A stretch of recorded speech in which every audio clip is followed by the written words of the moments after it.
Hi folks, David Waring here again with InformedTrades.com. In our last lesson we finished up our series on chart patterns by looking at strategies for trading the triangle chart pattern. In this lesson we're going to start a new series on technical indicators with a look at what technical indicators are and how traders use them in their trading.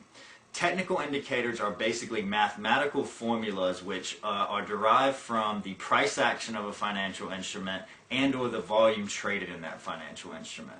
The results of these formulas are then displayed above or below the price chart of the financial instrument and are used to help predict future price movement. When used in conjunction with other forms of technical analysis such as the chart patterns which we've learned up to this point, technical indicators can be a powerful tool to help assist traders in making their trading decisions. Indicators can be broken down into two main categories, leading and lagging indicators. As their name suggests, leading indicators were developed to try and signal future price action. As most of these indicators are developed to try and gauge price momentum from relatively recent price data, they tend to generate lots of buy and sell signals and therefore are normally used in range-bound markets. It's important to keep in mind that while some traders like the ability to enter more trades, leading indicators also tend to generate more false buy and sell signals than lagging indicators.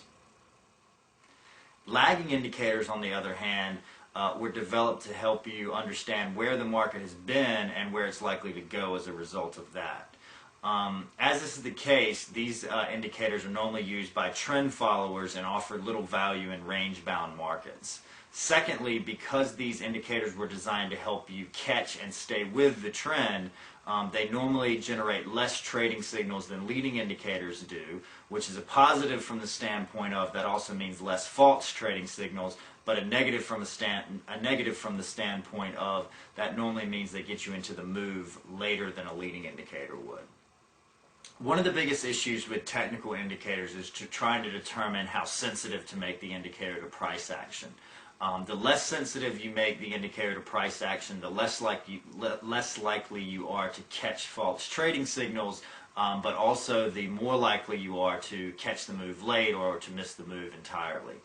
Conversely, the more sensitive you make it to price action, the more likely you are to get into the move and catch it early, but also the more likely you are to get false trading signals.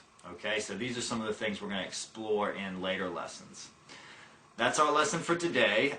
You should now have a good understanding of technical indicators and how traders use them in their trading. In the lessons that come, we're going to look at some of the more common indicators, starting with the moving average, okay, and how traders use that in their trading. So we hope to see you in those lessons.